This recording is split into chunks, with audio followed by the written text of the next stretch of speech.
Gente de campo, integrando a un país.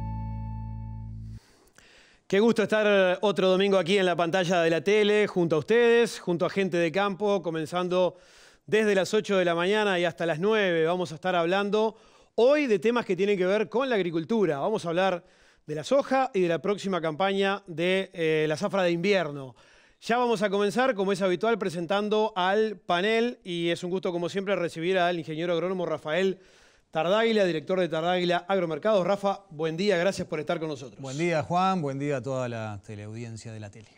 Vamos a recibir también al productor del departamento de Flores, Tomás Molina. Tomás, muchísimas gracias por estar este domingo acá con nosotros. Bueno, buen día y muy gracias a ustedes por la invitación.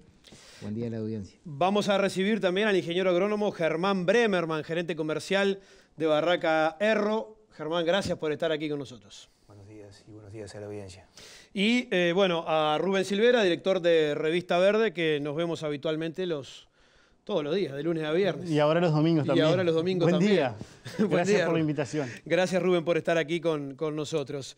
Bien, vamos a, como lo hacemos habitualmente, vamos a ir al destacado de la semana presentado por Clipex.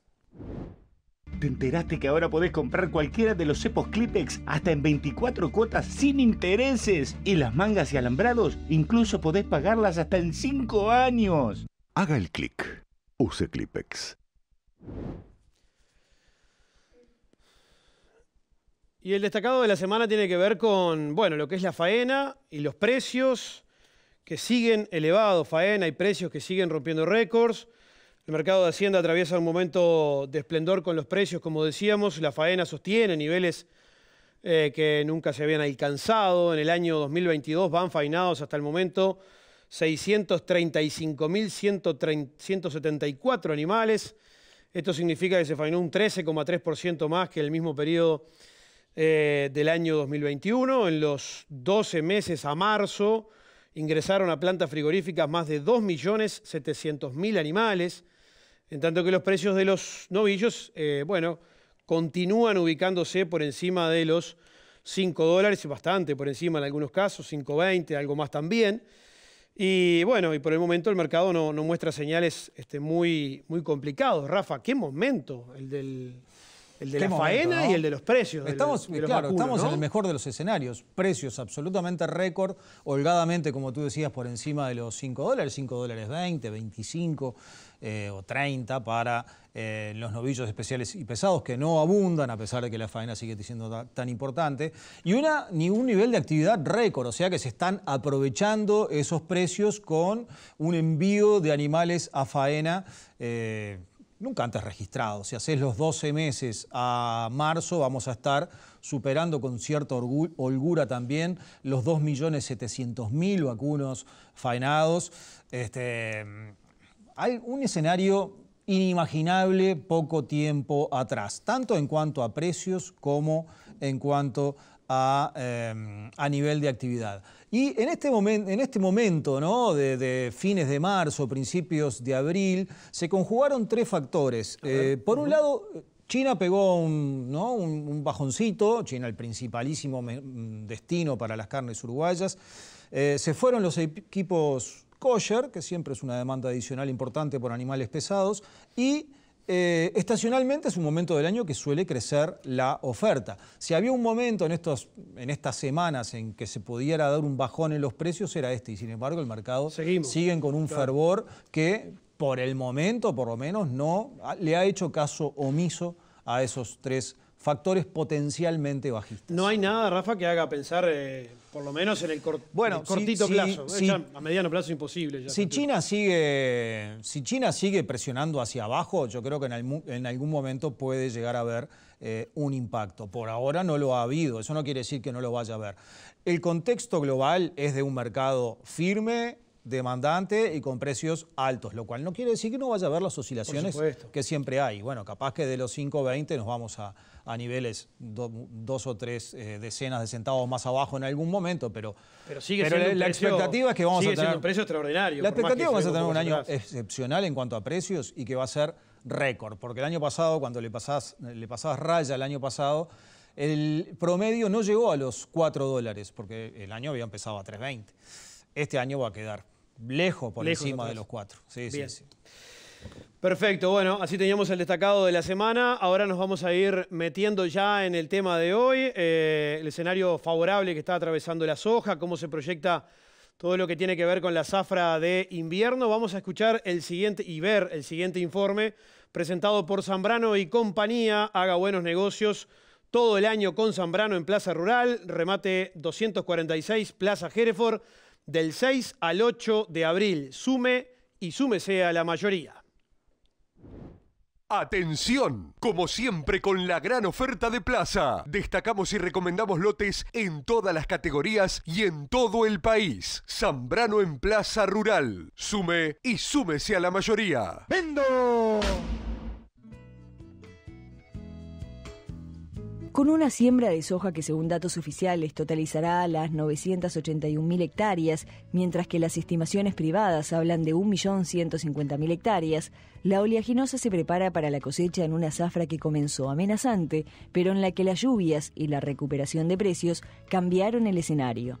Recordemos que a comienzos de la siembra, en el mes de octubre, la soja valía en el eje de los $440 por tonelada y con la suba importante de insumos como herbicidas y fertilizantes, se posicionaba como una zafra con muchos desafíos. A esto se sumó la falta de agua que posteriormente llegó en el momento justo para lograr un buen desarrollo del cultivo, acompañando la suba que registró la oleaginosa en el mes de febrero, superando los $600 por tonelada. A las perspectivas favorables a nivel productivo, se suma el hecho de que las primas para Uruguay son positivas, manejándose en acopio hasta $20 por encima de la referencia de Chicago. Brasil, Argentina y Paraguay han tenido recortes significativos en su producción de soja por la falta de agua, reduciendo la oferta de Sudamérica. Esto llevó a que la demanda presionara sobre los precios, elevando las cotizaciones de la soja de la región, algo que no sucedía desde la guerra comercial entre China y Estados Unidos. Para esta campaña, las estimaciones privadas señalan que la producción podría alcanzar los 2,8 millones de toneladas. Recordemos que el año pasado, las exportaciones de la oleaginosa crecieron 17% con respecto a 2020, ubicándose en $892 millones. Según datos de Uruguay 21, este incremento en las ventas externas respondió a un efecto precio, mientras que los volúmenes exportados cayeron 18% en 2021 debido a una cosecha menor, totalizando 1,8 millones de toneladas. En cuanto al rendimiento de la oleaginosa en la última campaña, recordemos que bajó a 1.881 kilogramos por hectárea con respecto al promedio de los últimos 5 años, que había sido de 2.240 kilogramos por hectárea.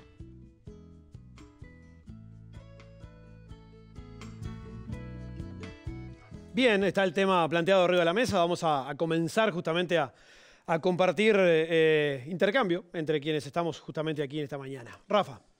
Bueno, recién comentábamos de lo excepcional que venía para los mercados cárnicos. La soja no se queda tan atrás, ¿no? Porque en cuanto a precios ni que hablar, ¿no? No sé, 620, 630, 640 dólares por tonelada ahora. Y con un nivel productivo que hasta mediados de enero parecía una cosa y después se nos empezó a llover y empezó a cambiar, y la soja por suerte tiene una capacidad de reacción muy importante. En el informe recién de Mechi hablaba de 890 millones de dólares exportados el año pasado.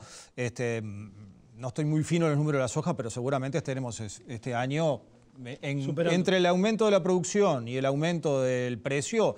Vamos a estar en 1.300, 1.400, 1.500, capaz que más millones de dólares, ¿no? O sea que va a ser un jugador clave del mercado. Claro, muchos de esos dólares adicionales que se van a estar recogiendo por concepto de la exportación van a quedar en un aumento muy importante en los precios de los insumos. Yo sacaba la cuenta de los valores medios de importación de los fertilizantes en este mes de marzo respecto a marzo del año pasado, y el que subió menos en el valor medio de importación fue la urea, que subió un 90%, ¿no? El cloruro de potasio 115% arriba, superfosfato 120% arriba. Los fertilizantes en grandes números duplicaron su precio. Entonces, bueno, hay una cuestión ahí con un aumento en el precio de los insumos que seguramente quienes se dedican de lleno a la agricultura lo tienen más que claro. Claro, en este caso lo sufren, ¿no? Tomás, bueno, ¿cómo viene el momento para la soja? ¿Cómo está el panorama ahora, no? Bueno, es un panorama que creo que ni el más optimista se lo imaginaba. De hecho, algún momento pensamos hasta dejar áreas sin sembrar, pues las condiciones en lo que fue la segunda quincena de diciembre fueron extremadamente complicadas. Los pronósticos de niña nos asustaban todos los días. Y bueno, felizmente se dio eso de que a partir de enero empezó a llover, justo en el momento en el que el cultivo entra en la etapa reproductiva. Eso hace que aquellos cultivos que no se veían muy bien ahí, hoy son cultivos muy buenos, siempre con algún margen de los últimos cultivos que por ahí quedan un poquito rezagados. Pero bueno, eso sumado a la suba de precios nos pone en un escenario que te digo, ni el más optimista se lo imaginaba. Sí. Germán, ¿cómo ves el panorama?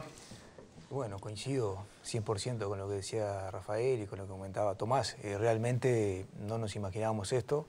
Cuando planificamos allá en julio, agosto, daba mucho temor decir, bueno, a ver qué va a pasar, realmente se va a consolidar la línea o no. Los precios en ese momento habían caído, habíamos tenido en mayo, junio precios de soja de hasta 520, hasta 550 dólares, si no recuerdo mal. Y en ese momento estábamos a 4, como decía hoy ahí la grabación, 4.40, 4.50. O sea que realmente estaba difícil de tomar decisiones. Y bueno, en eso creo que el productor uruguayo tiene mucha sangre en cuanto a tomar riesgo y la verdad que un riesgo que en cierto modo también está acotado, funcionaron los seguros, por lo menos de cierta manera como para poder dar cierta tranquilidad y bueno, y estamos con una zafra muy interesante. Quizás, lo escuchaba recién a Rafael, quizás podemos estar cerca del doble de lo del año pasado cuando sumamos precio y rendimiento. Igualmente, en la exportación, 1.800 millones de dólares. Hay que esperar, a ver, lo que se ve en el campo, hay que esperar a cosechar. Hasta que no cosechemos, hay que esperar a cosechar y hay que ver qué rinde logramos, qué calidad logramos y que los precios se mantengan, ¿no? Porque hay que, con esto... Sí, la volatilidad está a la orden del día. Bajar 20 o 30 o 40 dólares, o subir, bajar o subir, es algo que nos estamos acostumbrando en estos últimos días, ¿no? De hecho, hoy bajó 20 dólares en cuestión de horas. Claro. El reporte de... Sí, Rubén, dale. Complemento lo que decía justamente Tomás, el reporte de Luzda proyecta 1 millón de hectáreas adicionales a lo que esperaba el mercado en Estados Unidos y eso hizo bajar los precios. Y llevó el jueves a la soja en el mercado local a los 600 dólares, cuando hace cuestión de una semana, 10 días, había 650 dólares por tonelada. Eso también marca lo que es la volatilidad en el escenario de precios. En un contexto donde, me podrán corregir Tomás y Germán, pero nunca se había dado de tener este nivel de precios en precosecha, porque se junta la suba de precios en Chicago, pero también el comportamiento de las primas que comentaba Mechi en el informe, que en algunos casos llegaron hasta tener cerca de 50 dólares adicionales al precio que marca Chicago, o sea, algo que no se había visto nunca en Uruguay, por lo menos en precosecha, ¿no? Se alinearon todos los planetas y bueno, la verdad que por ahora viene todo muy bien. Igualmente ahora tenemos el desafío, cómo seguimos, ¿no? Pero bueno. Claro, sí, algo de lo que hablamos de tema de costos y demás. Los desafíos lindos, ¿no? Por supuesto, en este por supuesto. Y Rafa marcaba algo con los fertilizantes, y hay agroquímicos que también tuvieron el mismo comportamiento en el último año, con una suba de precios realmente importante y han duplicado su valor.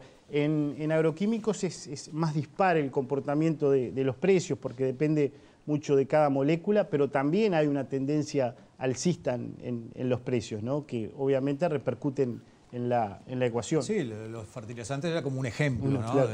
del aumento de los costos. Sí, dale, Rubén. No, y que queda más en evidencia el comportamiento de los fertilizantes producto de la guerra entre Rusia y Ucrania, que eso fue lo que llamó la atención, por lo menos en el tema insumos, ni que hablar en otros, ¿no? Pero en insumos y en fertilizantes concretamente, esa situación marcó a los precios.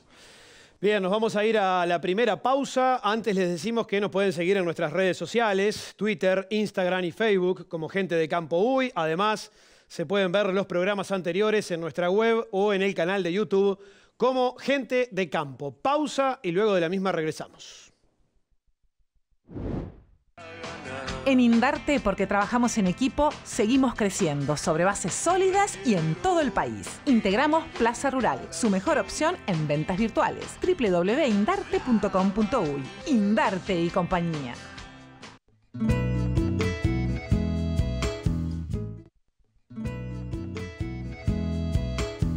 Presentan este programa Grupo Larrarte, líder en rentabilidad ganadera. Plaza Rural, más de 3 millones de vacunos vendidos en 20 años. Estamos hablando en el programa de hoy de cómo viene el cultivo de soja en nuestro país, pero también de cómo se prepara la zafra de invierno. Ya seguimos hablando del tema. Escritorio Di Santi. Cerramos el 2021 con la exportación de 52.130 cabezas de ganado en pie a China. Para mayo de 2022 ya confirmamos los primeros embarques con ese destino. Escritorio Di Santi. Seguridad y respaldo para su mejor negocio. Tomás, ¿cómo fue el año pasado, esta misma zafra? En la zona tuya, que principalmente, obviamente para el que no sabe, es la zona de Trinidad, Flores, por ahí. Sí, o sea, yo produzco en un radio de 50 kilómetros de Trinidad. El 95% de mi agricultura está dentro del departamento de Flores. Un departamento que se puede tildar casi como marginal, o sea, estamos ya saliendo de la zona agrícola del país. Y bueno, el año pasado fuimos muy marcados por una sequía, la peor de la historia. Llegó, en mi caso, el promedio total del año pasado fueron 1.050 kilos por hectárea de soja. Por eso ahora cuando conversábamos en cuánto podía superar este año las exportaciones de soja, solo por el aumento de kilos es esperable que sean el doble. Y claro, pero en el caso tuyo es muy fácil llegar al doble, diríamos, porque, sí. Es muy gráfico. Fue muy malo el año pasado. Muy fuerte, fue un año, bueno, para que tengan una idea, tuvimos una última lluvia alrededor del 4 de febrero y de ahí nos fuimos hasta el 23 de marzo con 9 milímetros. Toda la etapa reproductiva de la soja, que este año fue una fiesta, el año pasado fue todo lo contrario. ¿Y qué promedio habitualmente tenés, Tomás, en soja? El promedio histórico son 2.520 para ser más exactos en primera y 2.150 en segunda. Sí. ¿Y para este año la expectativa es eso?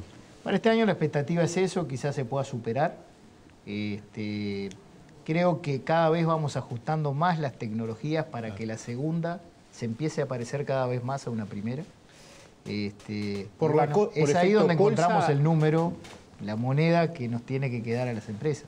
Claro. Esa situación, Tomás, se da de llevar una soja de segunda que sea como una soja de primera. ¿Tiene un componente de colza importante o hay otros elementos que están jugando para eso? No, sin duda que la colza es un componente importante porque nos entrega a los campos en una fecha óptima para sembrar soja. Si me retraigo un poquito a esta primavera pasada, yo arranqué a cosechar canola antes de comenzar a sembrar la primera. Eso hace que tengamos la disponibilidad de los campos, si bien ahí no tenemos la reserva de agua que podemos tener en una primera. Pero bueno, también hemos, creo que, trabajado mucho en el manejo de los rastrojos de los otros cultivos, cebada y trigo, que son importantes. Pero sobre todo la capacidad de siembra que hoy hay instalada de parte de nosotros mismos los productores y de parte de los contratistas es muy fuerte y lleva a que en 15 días, o sea, logré sembrar toda el área. ¿Sí? Quizás eso hizo un poquito más difícil también la decisión de decir hasta acá siembro, cuando las cosas estaban muy feas en diciembre, porque claro, la misma vorágine del negocio nos llevaba a ir sembrando. Claro, claro. Germán, ¿y qué rendimiento más a nivel general se ve? Para esta zafra, claro. Y bueno, hay zonas que están con un potencial muy bueno. Te diría que bastante por encima de la media, pero el promedio, coincidimos con lo que comentaba Tomás, o sea, el promedio debería estar 2.500, 2.400, 2.500, con zonas por encima y zonas un poco por debajo, sobre todo en los lugares donde tuvimos problemas de implantación en mes de diciembre, ahí que en las segundas más tardías, que se perdieron plantas y por más que después se recuperó el cultivo, esos lugares que tuvimos pérdida de plantas no logramos compensar, pero en general estamos con un buen año, pero bueno, como decía hoy, tenemos que tenemos que cosechar. Y como complemento a lo que están hablando recién, y creo que algo comentábamos con Rubén, no olvidemos que desde el 2014, 2015 hasta el año pasado veníamos con un ciclo de baja en el negocio agrícola, que realmente tuvimos años donde se perdió mucho dinero, otros años donde se llegó justo ahí, y la verdad que años de márgenes buenos fueron prácticamente nada. Por lo tanto, se necesitan de estos Sin años duda, para poder recuperar y poder trabajar de una manera más aliviada, no tan al límite, ¿no? Sí, eso había llevado a un achicamiento del área de los cultivos de verano y de la soja en particular desde entonces hasta el año pasado, que si no recuerdo mal es el primero en el cual crece el área respecto al año anterior desde aquellos años de 2013-2014. Yo creo que hubo toda una transformación, porque en realidad desde hoy hablábamos del 2001-2002 que comenzó fuerte en la agricultura a crecer, liderada por soja.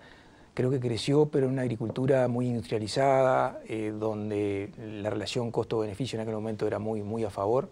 Y hasta el 2014, cuando se caen los commodities ahí, bueno, ahí tenemos que empezar a trabajar de otra manera, a purificar realmente donde podíamos lograr alta productividad, manejar muy bien los costos, empezar a trabajar mucho en las tecnologías. O sea, como que se maduró el negocio, se adaptó a situaciones críticas y bueno, y ahora en este momento creo que vamos a tener la oportunidad de aprovechar todo ese trabajo que se hizo durante estos años muy difíciles, muy críticos, para poder mirar hacia adelante, ¿no? Hubo un cambio de jugadores importante en el medio.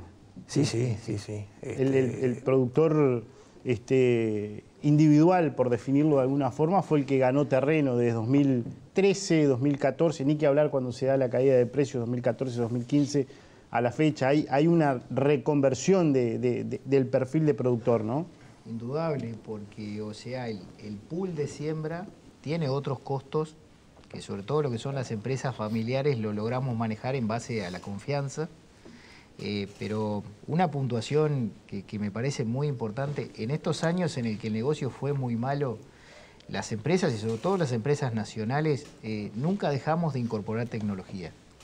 Y creo que eso es un poco lo que también nos está diferenciando quizás hasta del mundo, porque tenemos mucha tecnología que nos aporta, y no solo en lo económico, sino en el cuidado del medio ambiente. Hoy hay una conciencia, hay que gerenciar mucho más de lo que se hacía hace 15 años atrás. Sí, dale, Rafa.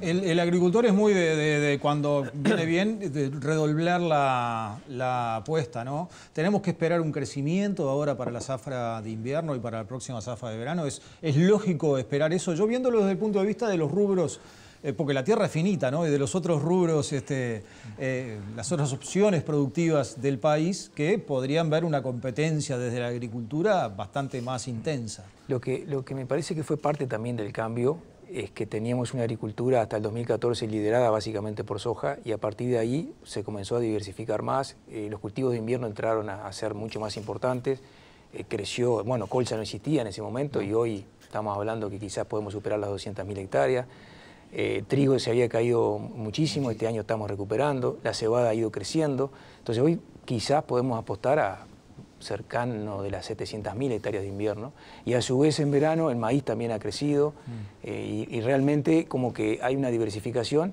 y a su vez la ganadería también es importante sea ganadería pastoril o sea ganadería en encierro o sea producción de carne en encierro, o sea realmente hay una diversificación en general en el productor agropecuario en el cual le permiten manejarse de otra manera, bajar riesgos. Y ahora obviamente va a crecer, pero no es que va a desarmar el resto de los negocios y va a crecer específicamente en lo que le dé más rentabilidad. Me parece, no sé qué opina Tomás, pero me parece que como que se va estabilizando. Obviamente hay un crecimiento, pero no algo muy no un boom exponencial, claro. Porque aparte ¿cambia la rotación ahí, Tomás, o no? No, creo que Germán usó la palabra justa, o sea, porque fue lo que pasó en el 2003-2004. Se desarmó el esquema que había. La infraestructura ganadera, digamos. Ahí va. Hoy no. Hoy yo creo que hay una sinergia entre agricultura y ganadería que primero que nada es muy sana para el negocio, para el ambiente, para los actores, para todos. Lo dijo Rafael al principio, la fuerza que hoy tiene la ganadería tampoco se le achica a la agricultura. O sea, le pone el codo a la agricultura y no la deja crecer. Y creo que es muy sano eso. Eso es muy sano por encima de todo. No le llega igual, ¿no? Para que No llega igual, ¿no? No, no llega. Es cierto que no llega, pero creo que hoy ya las cuestiones están definidas. Sí. Incorporada de alguna manera para dar más estabilidad, hoy podríamos todos decir. apuntamos mucho más a la estabilidad que a meter el gol en el ángulo. Claro. Sí. Hoy Dormís creo que más estamos tranquilo con la ganadería, me parece. ¿Cómo? ¿No? Dormís más tranquilo con la ganadería, Bueno, me parece.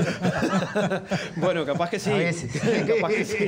No sé. Capaz Que hay alguna historia del pasado que no fueron fáciles. Siempre están las excepciones, ¿no? Pero, Claro, sí. Y después la famosa frase, deudas de agricultura no se pagan con ganadería. No. Esa es muy cierta. Ese es claro. cierto. Porque no tiene la capacidad. Pero te ayuda en el mes a mes, es otro flujo que te da la Es la ganadería famosa de repente. estabilidad Exacto. que podemos hablar. ¿Cuánto jugó eso, Tomás? La diversificación productiva, tanto en agricultura, tú también incorporaste la ganadería, me imagino, Sí. En primera persona podés graficar lo que estamos conversando. Bueno, quizás por estar en una zona, como dije hoy, casi marginal, esos balances siempre existieron. De hecho, yo considero que inclusive en la sociedad de Flores ese balance existe entre ganadería y agricultura. Se ve marcado después en el día a día de nuestro departamento. Eso de alguna forma siempre me hizo buscar un poco la diversificación. Por ejemplo, en la relación invierno-verano, que en ese diríamos, tornado del 2003-2004 medio se había desarmado, yo personalmente nunca dejé de sembrar invierno. Hoy, quizás desde el 2014 en adelante, le puse un poco más el foco al invierno de lo que se le ponía antes, pero nunca dejé de hacerlo. Yo en mi caso personal estoy en una relación de un 85% doble cultivo, o sea, soja de segunda 85% contra 15% de soja de primera. Y ese 15% es solo aquel campo que está en rotación, en el cual quedó pradera y entró una pradera nueva, ahí componen el 15%. O sea que es muy intenso el Es sistema. muy intenso, eso te lleva una dinámica de trabajo, una continuidad de trabajo, tanto del personal como de las máquinas, muy fuerte.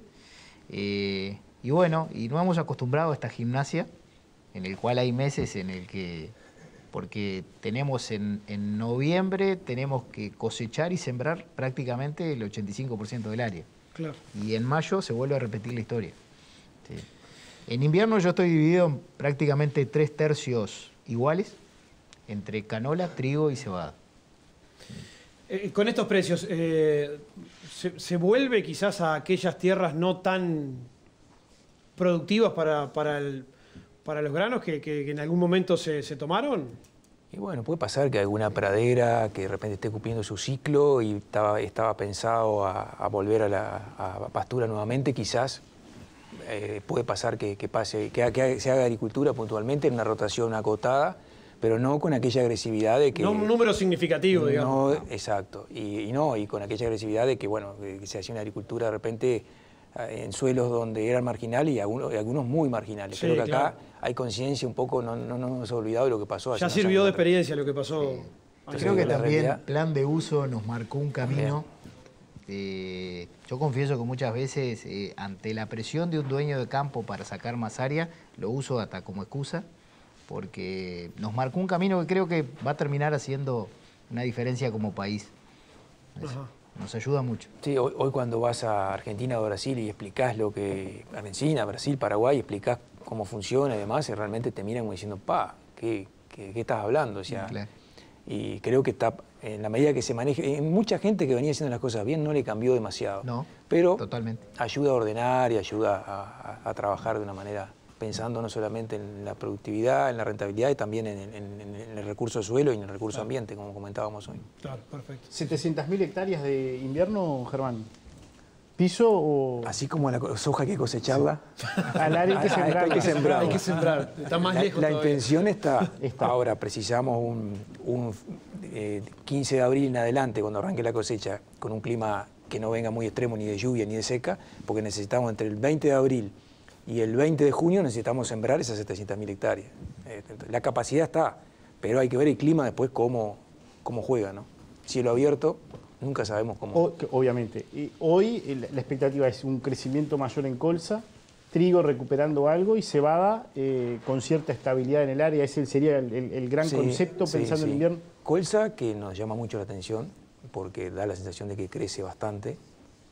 ¿Se terminó la semilla? Sí, queda poca. Queda. Pero hoy, por eso, hoy tomando en cuenta la semilla, pasa que no solamente la semilla que se vende, sino la semilla de uso propio del productor, entonces esa no se conoce demasiado. O en este momento no se tiene tan claro, pero hoy los números dan como que se debería estar arriba de las 200.000 hectáreas sin problema. En trigo creo que es un poco la sorpresa, porque en el caso, por ejemplo, de Erro, se está vendiendo muchísima semilla, mucho más de lo pensado, y eso nos da la sensación de que están apareciendo áreas que no estaban en la agricultura, porque si no, no debería pasar eso. O sea que va a crecer, no sé cuánto, pero hay un crecimiento que no lo estábamos viendo hace un mes atrás.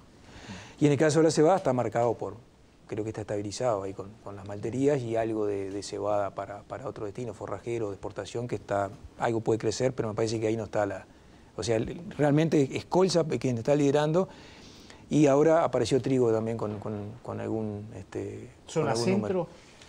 ¿El trigo? Sí, esa demanda que no estaba y que no está apareciendo. No, en zonas, sí, perdón, te entendí mal, en zonas marginales, o sea, en zonas no marginales más ganaderas que agrícolas. Claro, Durazno, Florida. Exacto. Bien. Dale. Rafa, dame 15 segundos. Invierta en ganadería con la seguridad y respaldo de Grupo Larrarte, una plataforma confiable de inversión estable. Obtenga mayores ganancias en el sector más pujante de la economía del país. Grupo Larrarte, líder en rentabilidad ganadera. Ganar en ganadería no es un juego de palabras.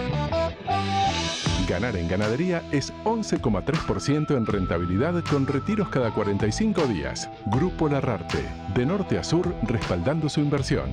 Ganar en ganadería es Grupo Larrarte, líderes en inversiones ganaderas. GrupoLarrarte.uy.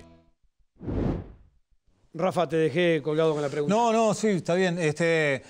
Pensando en esas, ¿no? 700.000 hectáreas o lo que sea, o esa intención, me imagino que el agricultor hace un número con una expectativa de precio para fin de este año. Las malterías ya dieron alguna señal de por dónde va a andar, en torno a los $300, ¿no? O algo por ahí. Hay que pensar en un trigo. Yo sé que estamos en un momento de una volatilidad extrema, pero hoy, ¿no? Haciendo números, ¿cuál número está bien como para pensar en la cosecha de trigo próxima? ¿$300? ¿Algo más arriba de $300? Anduvo algún precio en el entorno de los 300, $310, y no sé en este momento, pero ponele que esté ahí. Ahora tenés dos temas. Uno, que no sabés cómo va a ser la evolución. Da la sensación de que la demanda va a estar firme y que los precios van a seguir firmes.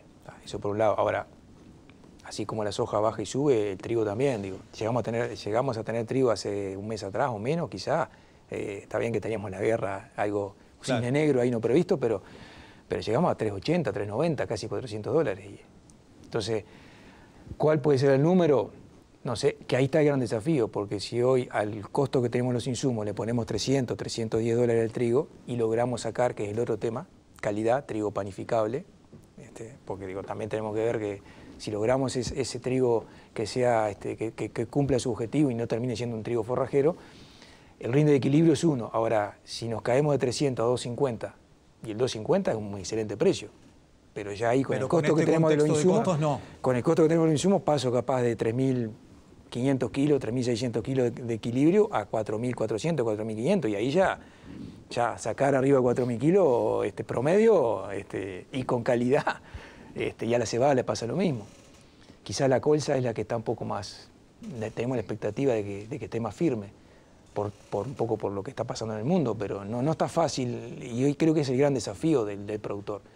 Es decir, porque hoy no podés, los insumos tenés que calzarlos ahora, y tenés los precios por las nubes, y no podés calzar el 100% de la producción. Entonces, vos vas calzando algo, pero te va quedando siempre un porcentaje que no sabes cómo termina. Entonces, bueno, ahí donde me parece está el riesgo, hasta dónde tomar, hasta dónde no. Lo positivo es que hay precio para el trigo previo a la siembra que no pasaba. ¿Cuánto hace, Tomás, Germán? Pero hace mucho tiempo que no se sembraba con un precio real, digamos, en el mercado y no una expectativa. Igualmente, No sé en la zona de Flores, pero lo que estamos viendo en general, el productor no está tomando, no está vendiendo el trigo. Cebada sí, se está vendiendo, colza también, un porcentaje, con cierta prudencia, pero trigo hay más respeto porque... Por el factor calidad. Sí, está, que no lo Alberto Más, que es el que... No, coincido totalmente.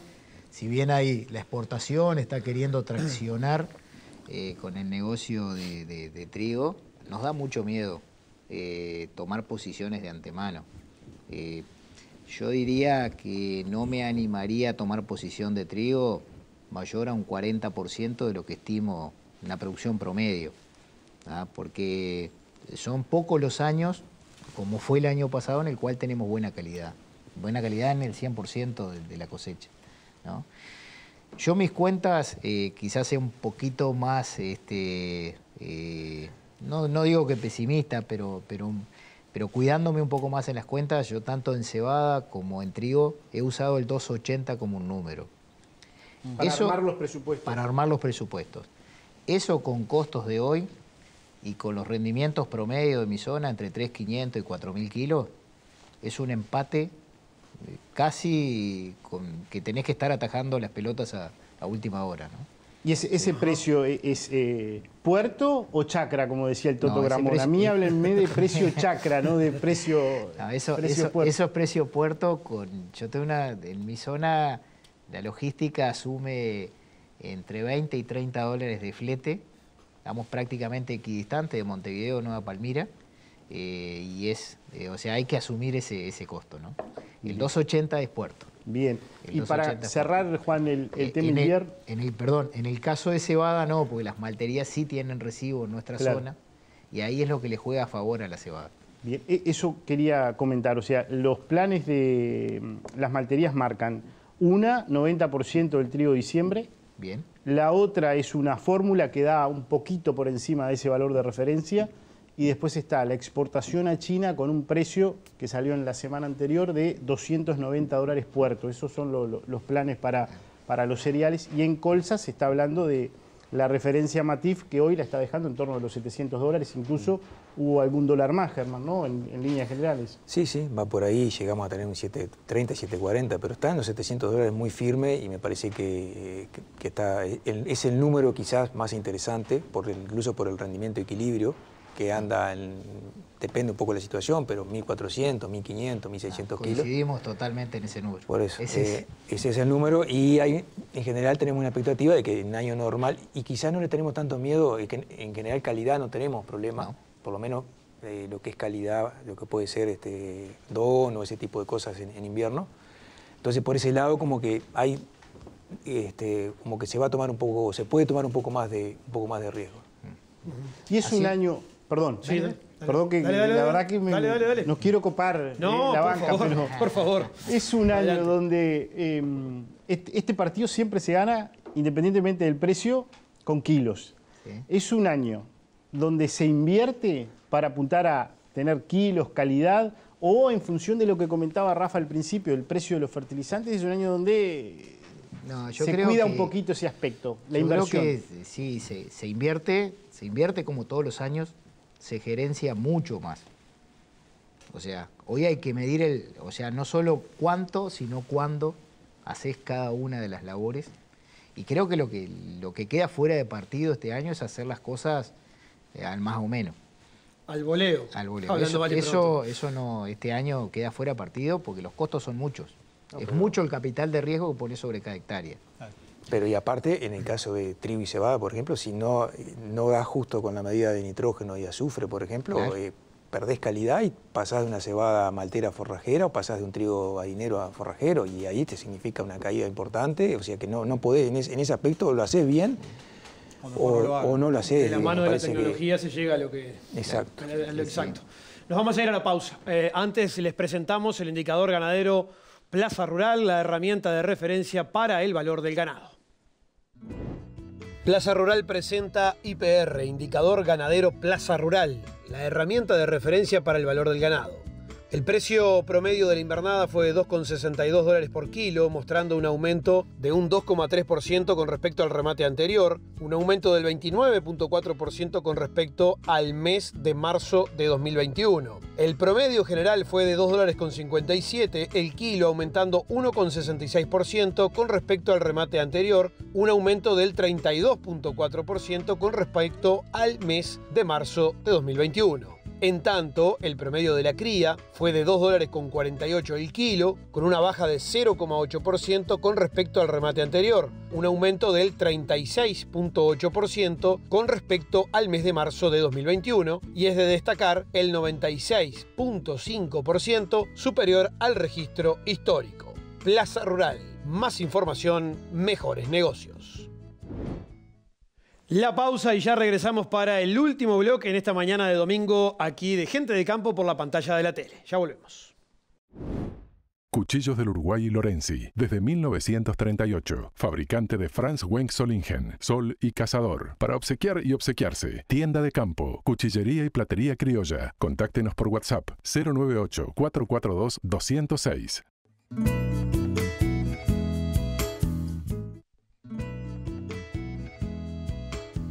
Presentan este programa Grupo Larrarte, líder en rentabilidad ganadera. Plaza Rural, más de 3 millones de vacunos vendidos en 20 años.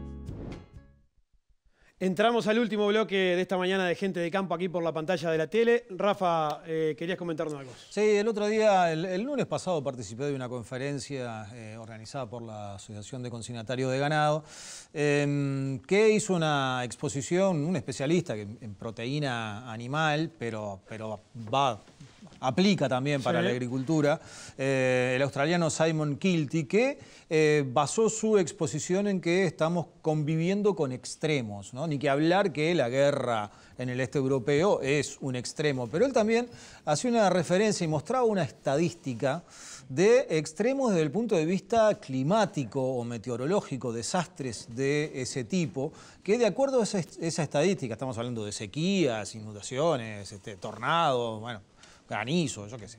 En 1980 había de esos 250 eventos extremos.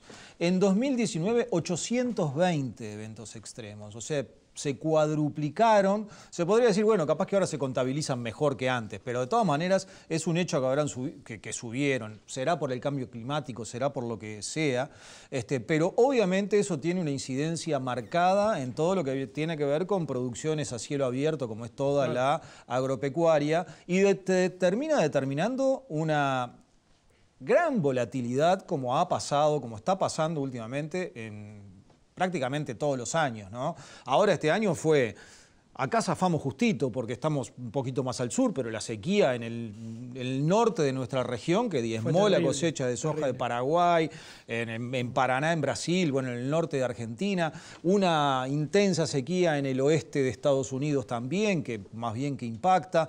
Ahora en estos días estamos con unas inundaciones en Australia, creo que es en el estado de Nueva Gales del Sur, como no pasó nunca en la historia también.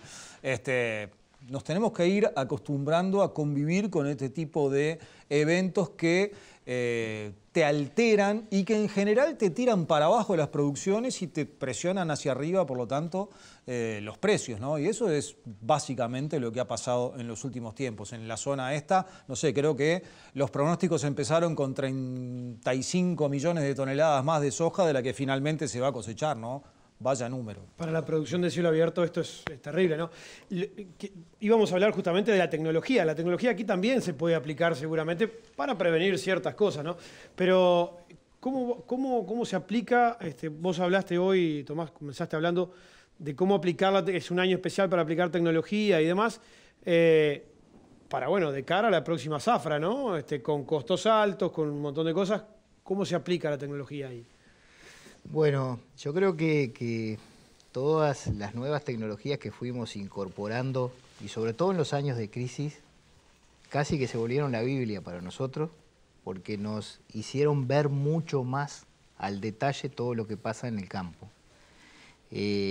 Empiezo por fertilización variable, claro. En mi caso la incorporé a partir del 2012, hoy tengo, te te diría que el 90% del área bajo fertilización variable, fertilizando en base a la extracción que hacen los cultivos. Eso tiene un balance, primero que nada ambiental, pero económico, y casi que es un cambio de cabeza que nos hace a todos después que estás muy metido en ese tema. Eso como principal cosa. Este año eso se ve magnificado por los costos del fertilizante, ¿no? Sin duda. Yo acabo de incorporar un equipo también de fumigación selectiva, justamente tratando de ahorrar y ahorrarle el ambiente, echar los excesos de herbicidas que muchas veces lo hacemos. Sí, sí. Yo creo que eso va a ser un cambio disruptivo. Yo antes de incorporar este equipo, se instalaron en el fumigador unas cámaras que fueron midiendo la cantidad de verde que había mientras fumigábamos, sobre todo en barbechos presiembra, ¿no? Eso el año pasado, en presiembra de soja de primera, dio que teníamos un 23% de área verde. O sea que si sacás la cuenta, hubo un 77% del producto que lo tiramos. Con lo cual ahí hay un ahorro de costos y una ventaja ambiental considerable. Y creo que a eso en general apuestan todas las empresas, porque es por ahí donde está el número y por ahí donde está el camino, también para mostrarle al mundo lo que hacemos, ¿no? ¿Cómo ves vos ese tema, Germán, la adopción tecnológica? Tenemos 2 minutitos, Germán, vamos cerrando. Cortito, bueno, no, sin duda que de gran impacto, y creo que hoy les he comentado, o sea, realmente Uruguay en este momento estamos liderando en la región y captando tecnologías que son de gran impacto directo en general. Digo, como complemento a lo que comentaba Tomás recién, en lo que respecta, por ejemplo, a soja, genéticas adaptadas a Uruguay, pero a su vez con tecnologías como, por ejemplo, el LIS, que es una tolerancia a determinados herbicidas que permite aplicar y controlar malezas que son complicadas en el manejo de la rotación. Entonces, eso realmente son tecnologías de gran impacto. También en lo que respecta a nuevos herbicidas, lo que respecta a fungicidas de última generación, manejo de la fertilización, como comentaba Tomás, y a su vez asociado a manejos específicos para mejorar la calidad, variedades adaptadas. En el caso de trigo hay un convenio entre INEA, Facultad, Mesa de Trigo, empresas privadas, seleccionando variedades que den una mejor calidad. Entonces realmente hay todo un trabajo, y se me van a escapar en estos minutos de muchas de las cosas, pero hay un trabajo muy fuerte, mucho ya aplicado y que el productor ya lo está aprovechando, y otros que van a venir en los próximos años, y algunos ya este año vamos a tener novedades. Por lo tanto, yo creo que ahí tenemos un gran desafío, y con esta demanda que hay en el mundo por alimentos, me parece que es una oportunidad muy interesante para el sector y para todo el país, ¿no? Bien, vamos a ir cerrando. Tenemos un obsequio para los 4. Uno para cada uno, no es uno para que compartan entre los 4. De cuchillos del Uruguay Lorenzi, que nos acompaña a partir de hoy. Cuchillería y platería criolla, ahí por Avenida Garzón, cerquita de la Facultad de Agronomía. Así que les vamos a realizar justamente este obsequio y el agradecimiento por venir justamente. Aquí está el cuchillo. Este es el que está con la bolsa así. Después una monedita para no pelearnos. Exactamente. Germán, muchísimas gracias por venir. Gracias por la invitación. Gracias, Tomás. Muchas gracias, Tomás, Rafa, por la invitación. Muchísimas gracias por haber venido. Muchas gracias a los 4 por estar aquí. Nos vamos. Nos reencontramos el próximo domingo a las 8 de la mañana aquí por la pantalla de la tele, cuando la gente de campo vuelva a debatir. Que pasen ustedes muy bien.